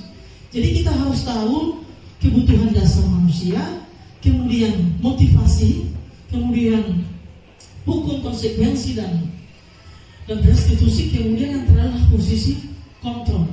Ketika Bapak Ibu sudah menguasai 5 ini, maka Bapak Ibu akan ke restitusi. Jadi saya tertarik itu. Dia sedang memenuhi kebutuhan Bapak Ibu. Dia kebutuhan tidur, mungkin di rumah tidak tidur, atau sedang bermain, atau sampai tidur lat, atau bekerja, orang tidak tahu. Akhirnya dia memenuhi kebutuhan rasa suka tidurnya itu di sekolah. Jadi kita tidak bisa langsung memarahi. Apa yang dilakukan oleh Ibu Farida betul. Tidak langsung memarahi karena Ibu Farida mungkin dulu hati. Baru Ibu Farida mungkin berpikir mungkin tadi malam dia begadang setahun atau apa kata tidak tahu Bapak Ibu. Apalagi siswa-siswa kita ini ada yang kerja malam yang membantu orang tuanya. Makanya kita harus perhatikan itu. Oke, ya sekarang kita masuk pada refleksi Bapak Ibu. Saya akan bagikan stick note. Silakan Bapak tulis inspirasi baru apa yang Bapak Ibu dapatkan dari pertemuan kali ini. Ya, saya minta tolong nanti salah satu orang. Nanti saya akan putarkan juga salah satu video, bukan video di guru penggerak, dan saya sangat tertarik dan senang sekali dengan video itu. Jadi saya akan coba putarkan sambil Bapak Ibu mengisi refleksi. Saya bisa minta ini.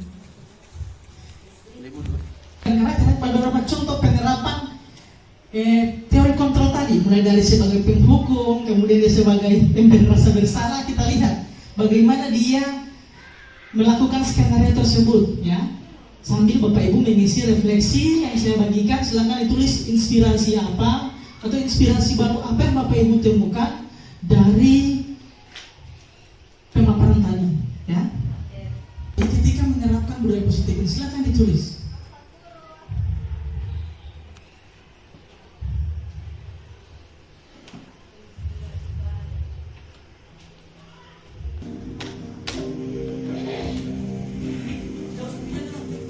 Guru hebat semua ya, sudah menuliskan refleksinya. Saya mohon untuk kita sama-sama menuliskan di atas, dan saya akan mencoba membacakan refleksi dari Bapak Ibu. Silakan. Oke, bisa dibantu Pak Sutoyo atau Pak Imran untuk membantu teman-teman lain. Jadi memang luar biasa ya, tadi itu saya nonton waktu itu pas modul itu langsung wah keren modul ini luar biasa. Iya, tapi yang paling kompleks itu yang memang puncaknya di sini dan di modul berapa lagi? 4 ya Ibu ya. Jadi memang luar biasa, dari filosofi, kemudian peran sebagai guru penggerak, kemudian visi guru penggerak Bapak Ibu kemarin ya, visi Bapak Ibu guru kemarin, dan hari ini kita lengkapi dengan budaya positif ya. Ini merupakan sesuatu yang sangat kompleks dan itu saling melengkapi Bapak Ibu guru. Dan ini bisa kita terapkan mulai dari semester ini ya. Kita akan coba membuat keyakinan kelas. Sebenarnya keyakinan kelas itu masuk di sini, tapi materinya panjang Bapak Ibu. Sedangkan saya sudah hampir lewat dari 3 JP. Ini sudah lewat sangat jauh. Tapi memang lain waktu kita akan sampaikan lewat komunitas belajar Kombel. Kita akan coba bagaimana, saya akan mengarahkan dan mungkin dibantu oleh Ibu Kepala Sekolah, bagaimana cara-cara merumuskan keyakinan kelas berdasarkan nilai kebajikan universal, kemudian berdasarkan profil belajar Pancasila, Kemudian kita akan buat menjadi keyakinan kelas kita dulu. Setiap kelas sudah mempunyai keyakinan, kita akan musyawarah besar dengan seluruh guru dan murid untuk merumuskan keyakinan sekolah kita, Bapak Ibu. Ya.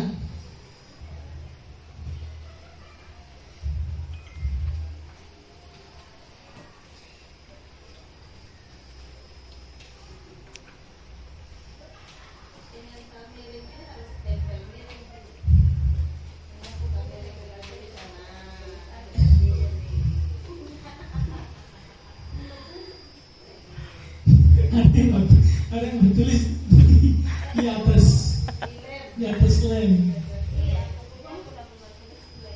Oke, Bapak Ibu ya, saya bacakan beberapa inspirasi. Di sini ada beberapa inspirasi ya yang telah Bapak Ibu tulis. Yang pertama, inspirasi baru yang saya dapatkan yaitu siswa diberikan pilihan konsekuensi terhadap kesalahannya, ya. Kemudian ada yang mengatakan bahwa mempelajari bagaimana upaya seseorang atau seorang anak bisa membentuk disiplin positif dalam dirinya tanpa paksaan. Ya, jadi ini refleksi yang luar biasa, Bapak Ibu. Kemudian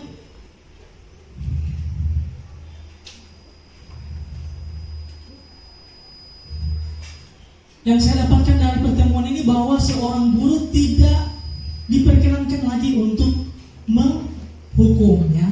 Ini refleksi yang luar biasa. Jadi terima kasih Bapak Ibu partisipasinya.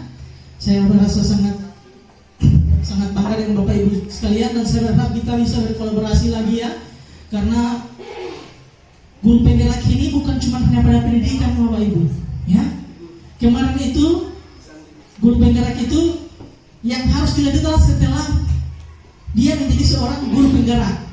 Ya, jangan sampai cuma CGP baru habis itu putus. Tapi kita akan terus berkolaborasi meskipun saya sudah selesai pendidikannya. Alhamdulillah kita ada Ibu Kepala Sekolah yang sebagai fasilitator, bisa kita sama-sama berkolaborasi dalam membentuk budaya positif di sekolah. Kemudian dengan berbagai macam hal lain. Ya. Oke, terima kasih Bapak Ibu. Wabillahi taufiq wal hidayah. Pertemuan ini saya akhiri. Wassalamualaikum warahmatullahi wabarakatuh. Salam sehat dan Bapak Ibu guru hebat semua. Terima kasih.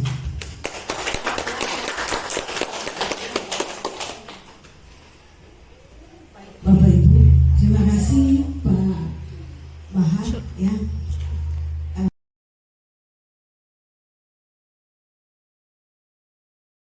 Assalamualaikum warahmatullahi wabarakatuh. Waalaikumsalam warahmatullahi wabarakatuh.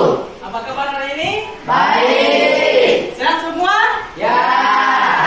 Sudah sarapan? Ya. Oke.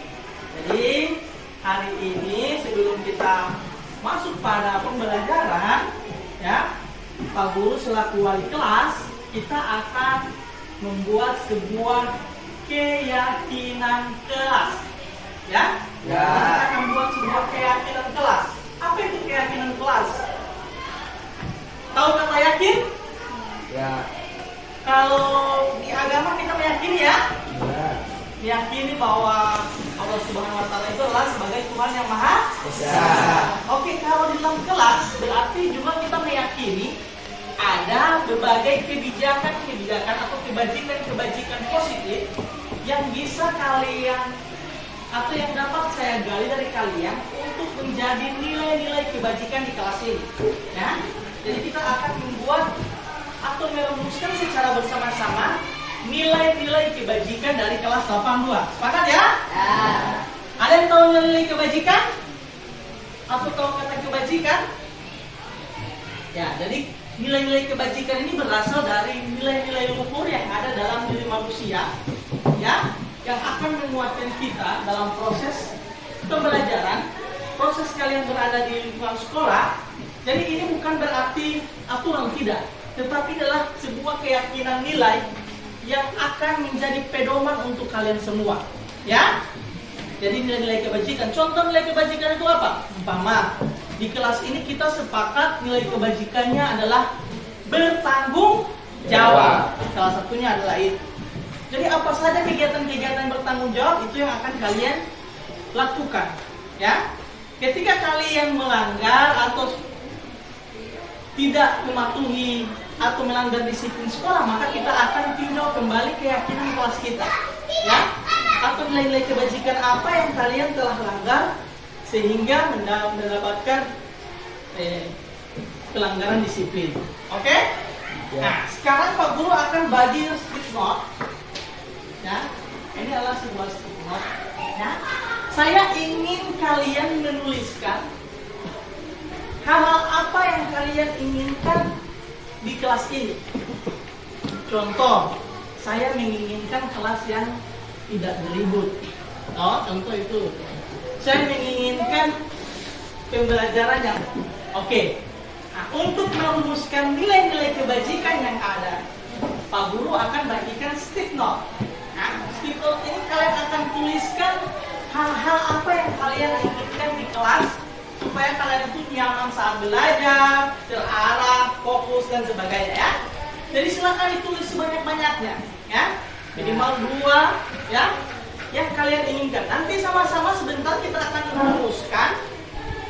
rumuskan hal-hal yang kalian inginkan itu dalam bentuk sebuah keyakinan kelas. Oke? Paham ya?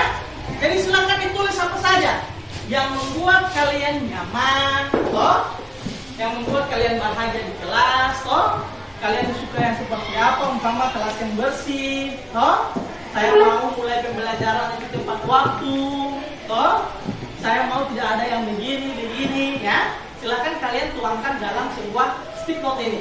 Nanti kalian akan tempel di bagian sini. Oke? Paham ya? Ada pertanyaan? Tidak ada? Oke, Pak Guru akan bagikan dulu, ya.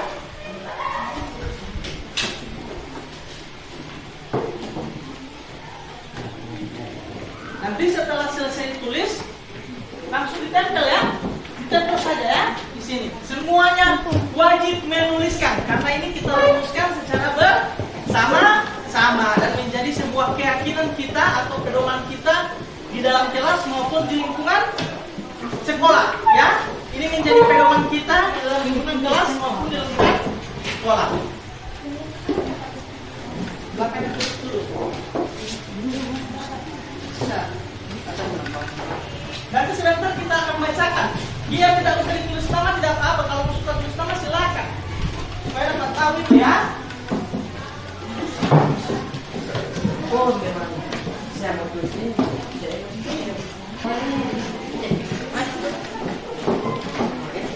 Dulu, ya.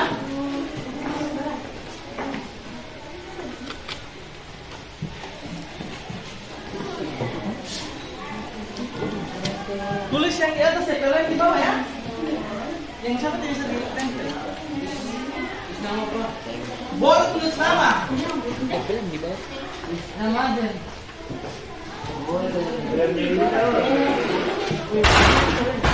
Oke, sudah? Oke, jadi saya ingatkan kembali, silakan ditulis hal-hal apa yang membuat atau yang bisa membuat kalian senang di kelas ini. Silakan, Mama, saya ingin kelas ini masuk dengan tepat waktu. Saya ingin pembelajaran dimulai tepat waktu. Saya ingin kelas jadi bersih dan rapi. Saya ingin kelas atau semua peserta didik bertanggung jawab dalam membersihkan kelas. Silakan ditulis saja. Saya ingin apa? Silakan ditulis, ya. 1 atau 2. Dan untuk sebentar, kalian akan merumuskan dari kata-kata kalian itu berbagai keyakinan yang akan muncul dari kata-kata itu, ya. Jadi kita akan rumuskan sebuah keyakinan dari kalimat-kalimat positif yang kalian buat, ya. Jadi kalimat positif, ya. Kalimat positif yang kalian buat. Silakan ditulis. Yang kalian inginkan, toh. Saya ingin seperti apa di kelas ini, ya. Saya ingin tidak ada yang bermain di dalam kelas. Silakan ditulis.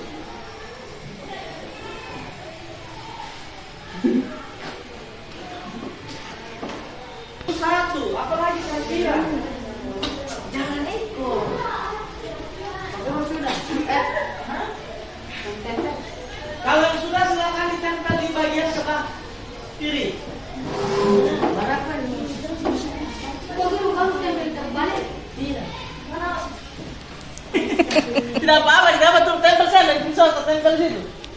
Seharusnya referensi di A.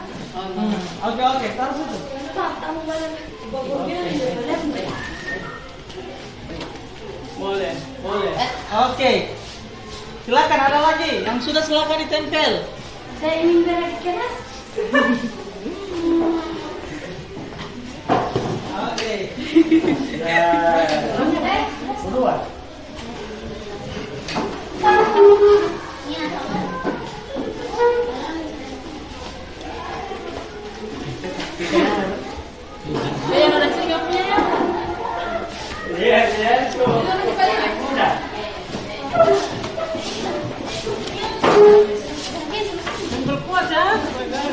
Sini. Apa lagi yang kalian dapat dari sini itu kalian rumuskan, ya? Banyak sekali nilai-nilai kewajiban, disiplin, kemudian menghormati orang lain, kemudian bekerja sama juga termasuk, ya. Kemudian ada bertanggung jawab. Nah, silakan kalian bikin dari rumusan ini nilai kewajiban mana yang kalian pilih, ya? Apa yang kalian yakini menjadi sebuah keyakinan kelas kita di 82. Oke? Sepakat ya? Oke. Jadi sekarang saya bagi kelompok ini menjadi 3 kelompok yang kita tidak bermuluk-muluk banyak keyakinan, cukup 3 saja, tetapi bisa mewakili ke semua cita-cita kalian ini.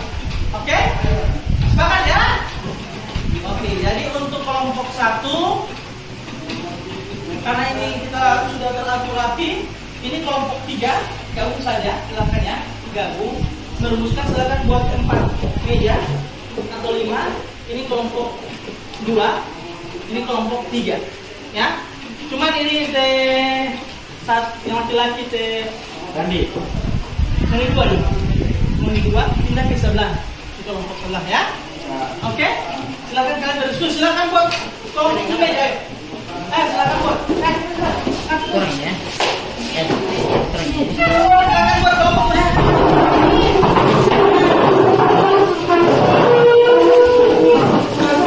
Oke, bagi saja. Kelompok 2 di sini, kelompok 2, kelompok 3 di sana. Kita berpanggung berapa orang nih? Nah, 2 ke sebelah.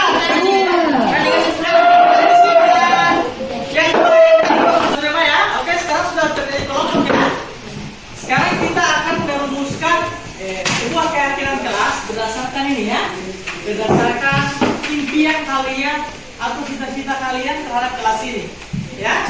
Jadi kita akan buat sebuah nilai kebajikan minimal satu kelompok 1 nilai kebajikan yang diangkat berdasarkan tadi, ya.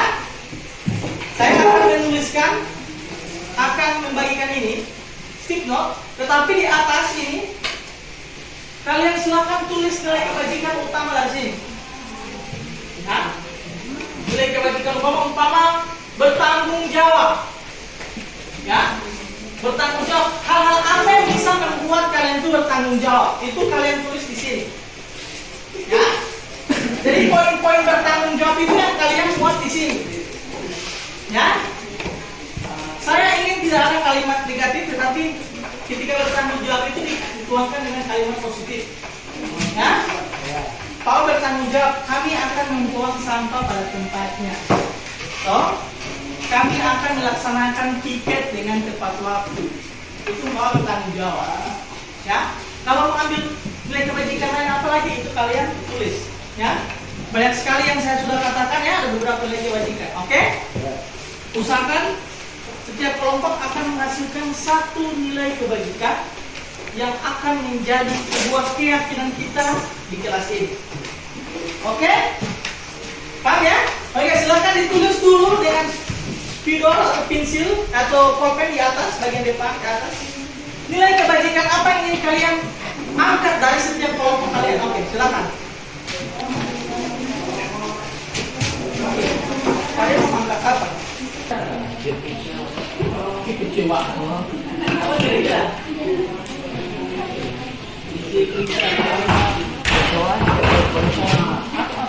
Tulis ke sana. Bekerja sama. Oke, nanti tulis bekerja sama. Nanti kalian tulis di sini poin-poin apa yang bekerja sama itu. Ya. Oke, silakan tulis. Oke.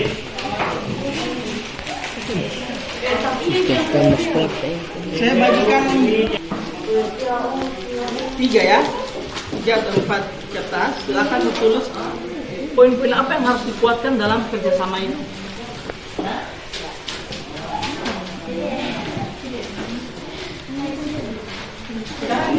Ini mau pilih apa?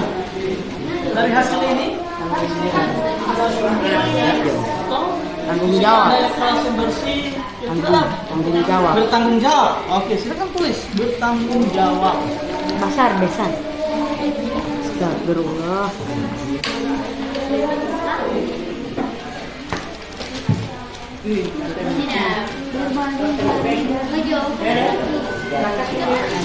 Jadi kalau sudah tulis disiplin, berarti di sini bisa kalian tulis umpama harus disiplin ini kira-kira apa nih?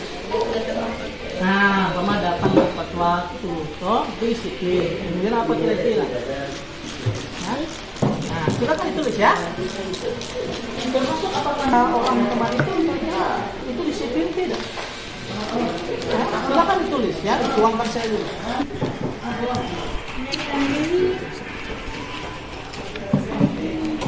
Yang mana dapatnya P ini? Dia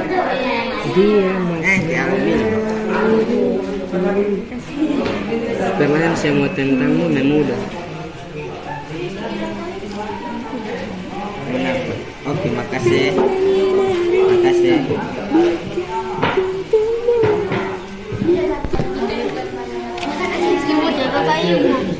Biar bagi-bagi itu indah.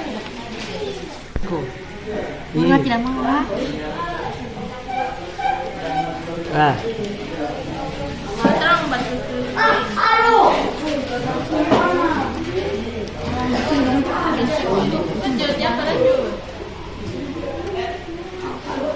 Otomatis es. Kita ada belum? Lagi jadi es. Sudah belum. Baru nanti kita yang berarti.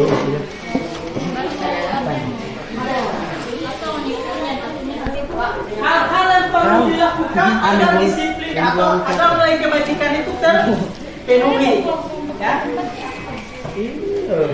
Silakan kembali saya tulis. Nanti kita akan tempel di sini ya.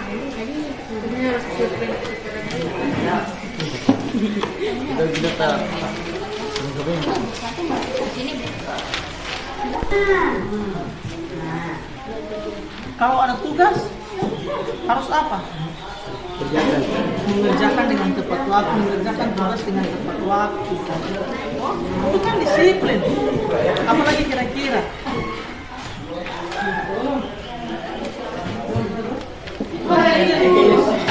Nah, oke, silakan tulis untuk bekerja sama, bertanggung jawab itu apa?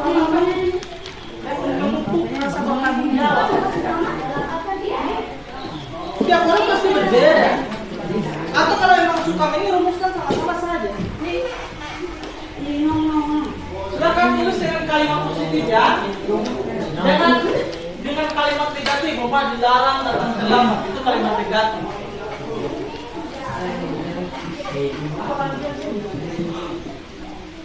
Kerjasama.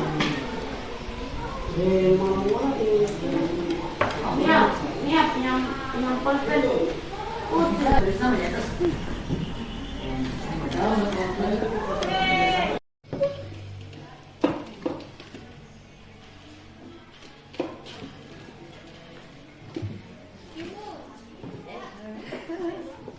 Boleh, silakan boleh. Kalau sudah bersih dan nanti kita setelah itu kita tempel di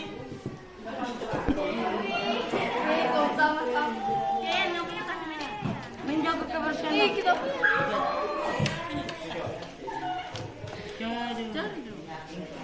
Boleh, dia boleh lihat boleh. Boleh?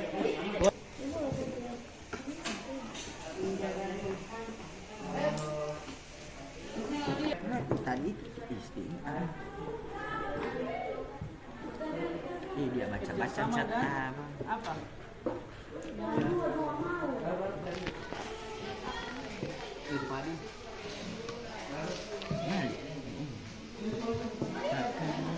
Oke, sudah ya, 5 menit lagi ya. Kalau yang sudah tulis, tempel, silakan ke depan ya.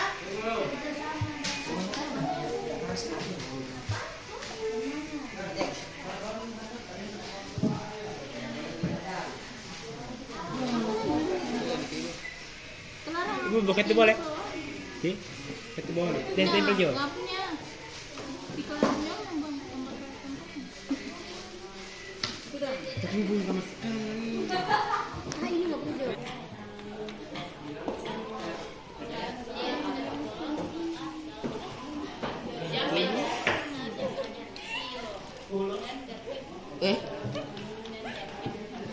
Ini.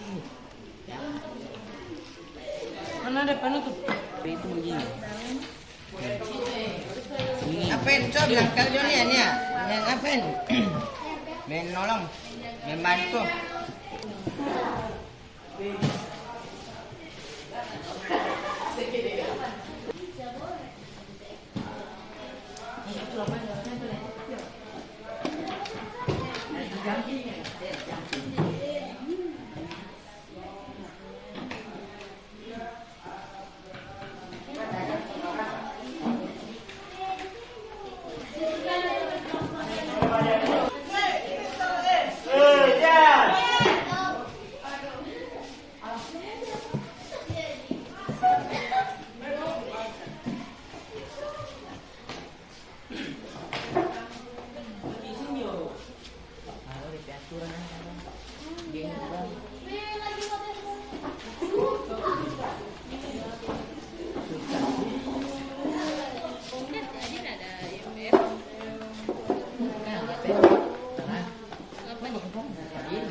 Lobang.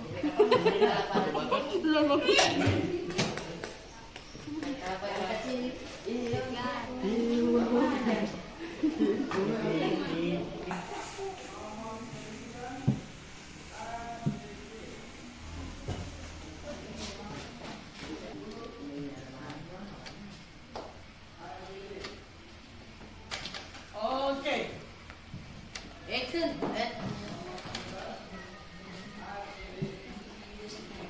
Oke. Coba kasih hati kasih simpan dulu. Hai. Halo. Hai. Tepuk tangan untuk kalian semua yang telah merumuskan 3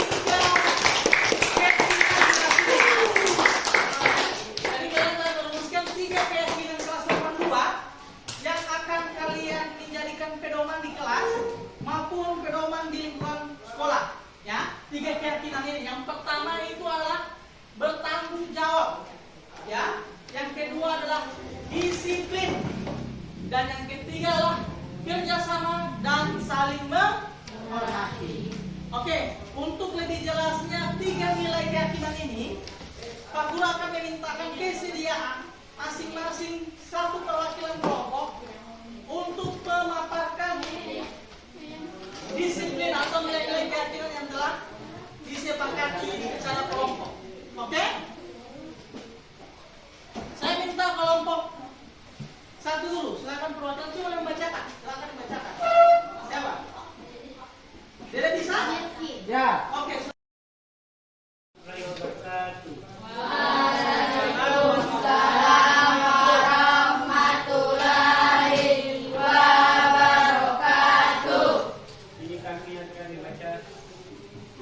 Membacakan nilai apa? Membacakan nilai disiplin. Disiplin, oke. Baru? Apakah itu harus disiplin itu seperti apa? 1. Gunakan seragam sesuai aturan tindakan di sekolah. Baru? Menuruti upacara. Baru? Membuang sampah di tempatnya. Apalagi? Datang tepat waktu dan mengerjakan tugas yang diberikan.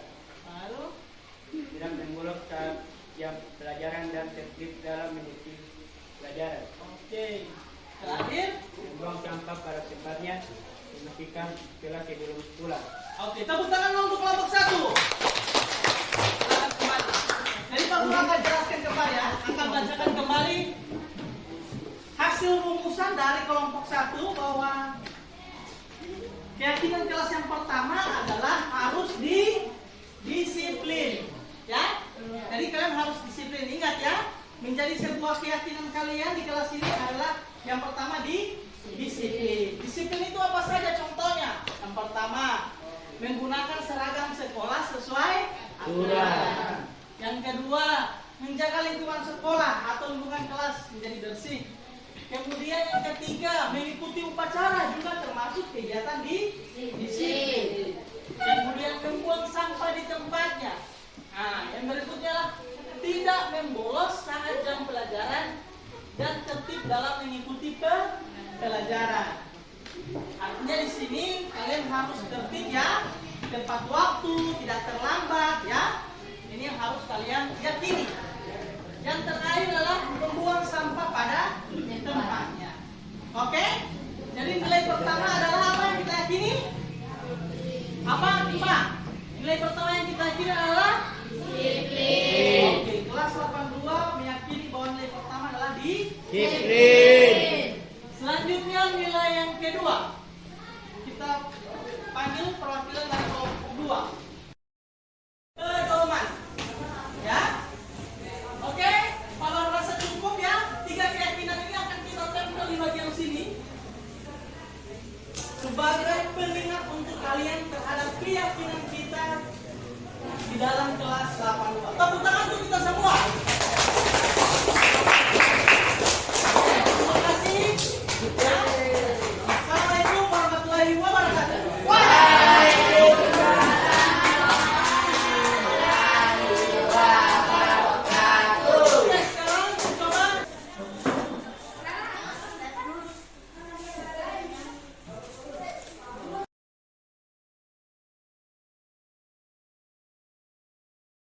Kevin Maudra, ya? Ya. Oke. Sehat kamu hari ini, nak? Sehat, Pak. Oke. Kevin, Ya. kemarin Pak Bahar itu dengar dari Ibu Santi bahwa kau memukul adik kelas kamu yang bernama Ruslianto Daniel, benar itu? Ya, Pak, benar. Kapan itu kejadian terjadi? Kemarin dulu, Pak. Oke. Jadi di sini Pak Bahar tidak mencari siapa yang salah siapa yang benar ya. Ya. Tetapi di sini kita akan mencari permasalahan atau solusi dari kejadian tersebut. Tapi dia duluan, Pak. Oke, kamu berhak untuk merasa seperti itu. Ya. Ya. Semua manusia itu pernah berbuat salah. Ya. Termasuk Pak Bahar juga pernah berbuat salah. Tetapi yang Pak Bahar inginkan adalah kita mengambil sebuah pembelajaran dari kesalahan tersebut. Ya. Dan mencari solusi dari permasalahan tersebut. Oke? Ya. Kamu Oke. siap ya? Siap. Oke, kita akan mulai dari yang pertama. Kejadiannya seperti apa? Pak Guru ingin tahu dulu. Bermain game, Pak. Main game sambil bertaruh, Pak. Oh, bermain game sambil bertaruh. Ya. Kamu dengan siapa? Dengan Teman saya, Pak. Oke, dengan Terusli ini. Dengan Ya. Terusli. Baru habis itu Mereka kalah, Pak. jadi Terusli kalah dengan kau punya kelompok. Ya. Oke, baru Terus saya tanya, membayar kapan ini? Baru terus dia bilang, dia semakin ke saya, Pak.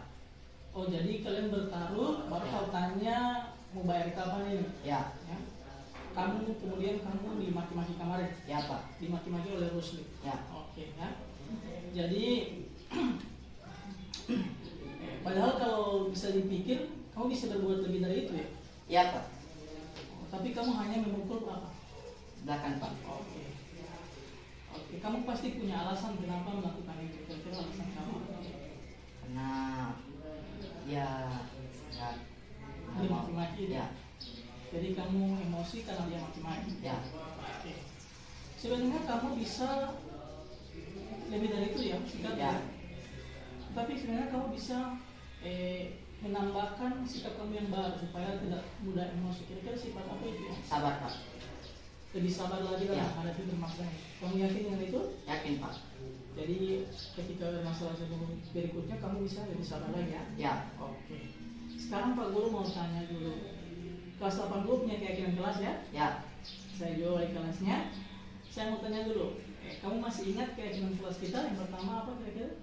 Bertanggung jawab, Bertanggung jawab, baru disiplin, disiplin, yang ketiga kerjasama dan saling menghormati. kerjasama dan saling menghormati ya. Ya. Jadi itulah keyakinan kelas kita di kelas 82 ya. Ya. Pak Guru mau tanya, kira-kira dari keyakinan itu mana yang kau langgar atau kau menghiraukan keyakinan itu? saling menghormati. Oke, saling menghormati. Ya. Kamu sadar terhadap itu ya? Ya. Jadi kamu telah melanggar sikap saling menghormati kita yang telah kita tanam sama-sama yang menjadi keyakinan kita di kelas 82 ya? Ya. Oke. Sekarang kita masuk dari keyakinan tadi ya, yang saling menghormati. Kira-kira solusi apa untuk memperbaiki permasalahan tersebut menurut kamu? Minta maaf, Pak. Minta maaf sama Rusli. Ya. Meskipun Saya kau merasa kau tidak bersalah, tetapi kamu akan mencoba untuk meminta maaf. Oke, itu adalah sikap yang sangat bagus ya. Jadi mengakui kesalahan, toh? Kemudian mau meminta maaf duluan, itu adalah solusi yang sangat-sangat bagus ya. Supaya kita akan cepat menyelesaikan permasalahan. Kemudian yang kedua kira-kira apa lagi untuk menyelesaikan permasalahannya? Kemarin juga tadi kamu menjelaskan Bapak bertaruh. Kira-kira bertaruh itu melanggar keyakinan kelas kita? Ya. Jadi kira-kira untuk memperbaikinya kamu akan bertanggung jawab. Kamu akan bertanggung jawab. Ya. Bertanggung jawab untuk tidak lagi melakukan hal tersebut. Ya. Oke. Jadi sama-sama kita selesaikan masalah ini dengan Rusli ya. Ya. Dengan cara tadi solusi yang kamu sudah tawarkan, yaitu kamu akan meminta maaf duluan kepada Rusli yang tunannya. Oke?